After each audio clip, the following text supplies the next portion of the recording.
Lockdown से पहले गीता के घर का नजारा कुछ ऐसा था कि रोहन ऑफिस जाता था और शिवन स्कूल। जिनके घर से जाने के बाद गीता काम खत्म करके बाकी समय आराम करती थी। लेकिन लॉकडाउन के बाद ऑफिस और स्कूल घर में ही खुल गए और इससे गीता का हाल वो तो आपको देखने में ही मजा आएगा। शिवेन, ओ शिवेन, महाराज उठने के लिए क्या 21 तोपों की सलामी लेंगे? अरे बिस्तर से बाहर निकल, ऑनलाइन क्लास स्टार्ट होने वाली है। अरे तुम भी हद करती हो, स्पीकर की तरह चिल्लाने की क्या जरूरत है? दिख नहीं रहा मेरी कॉन्फ्रेंस चल रही है। अब कैमरा और स्पीकर ऑन कर रहा हूँ, मुझे कोई शोर नहीं चाहिए।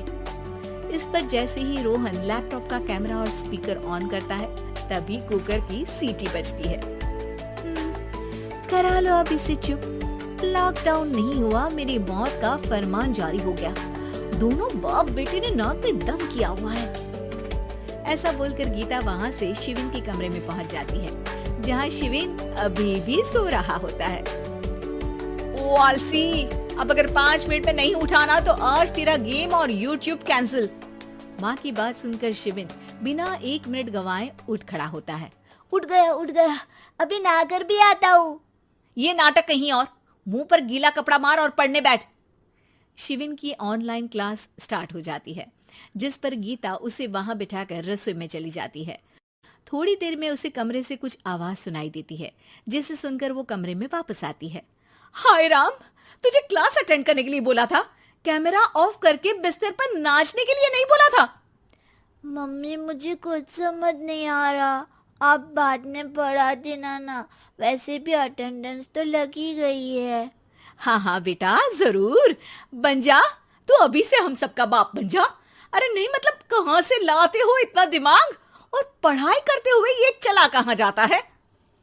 नाइस क्वेश्चन, दिमाग से पूछकर बता दूंगा। शिवेन की बातों से परेशान होकर गीता उसे मारने के लिए जैसे ही आगे बढ़ती है तभी वो कमरे से बाहर भाग जाता है। अब शिवेन आगे आगे और गीता हाथ में चप्पल पकड़े उसके पीछे पीछे पूरे घर में दोनों घूम रहे होते हैं। इसी बीच वो रोहन के पास पहुंच जाता है और शिवेन को मारने वाली चप्पल रोहन के लैपटॉप पर जाकर गिरती है। ओए माँ! मम्मी, अब पापा को चप्पल मार रही हो? वो आज तक के रिपोर्टर, चुपचाप जाकर क्लास अटेंड कर ले, नहीं तो अगली तेरे पीछे लगेगी। इस पर शिवेन वहां से चला जाता है, जिसके बाद रोहन गीता से कहता है, इस सर्कस के लिए कुछ बोलना चाहोगी? अरे क्या करूं, जब से तुम दोनों घर में रहने लगे हो, घर अपने आप ही सर्कस बन गया है और मैं तुम्हारी नौकर। कभी बेटी को संभालो तो कभी बाप के नखरे उठाओ।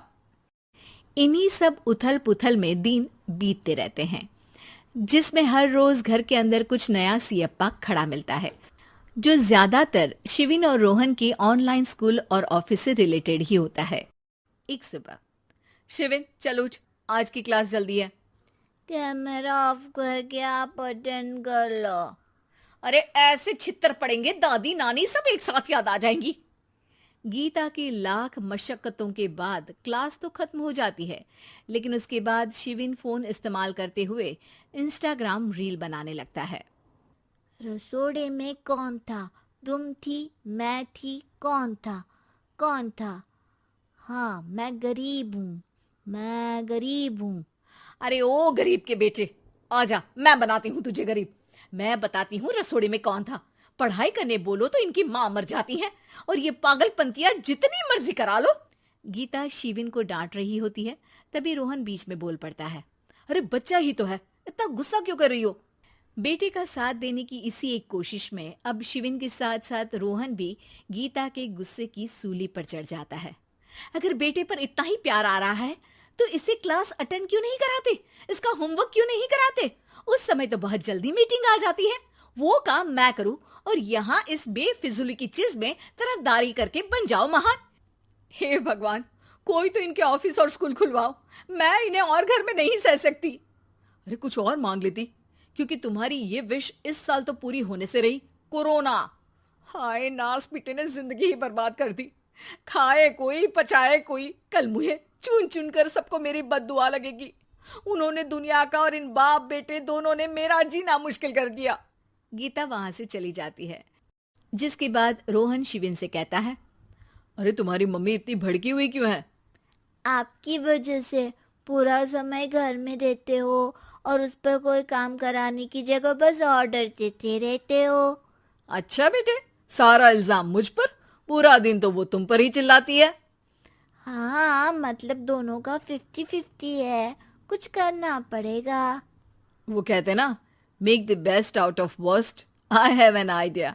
वैसे तुम्हारी माँ सही कहती है, बहुत जुबान चलाने लगे हो, कम बोला करो।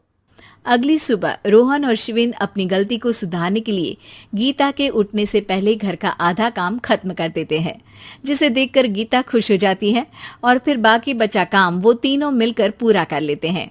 जिसके बाद अब वो सब मिल बांट कर हर काम में एक दूसरे की मदद करते हुए लॉकडाउन का मजा लेने लगते हैं।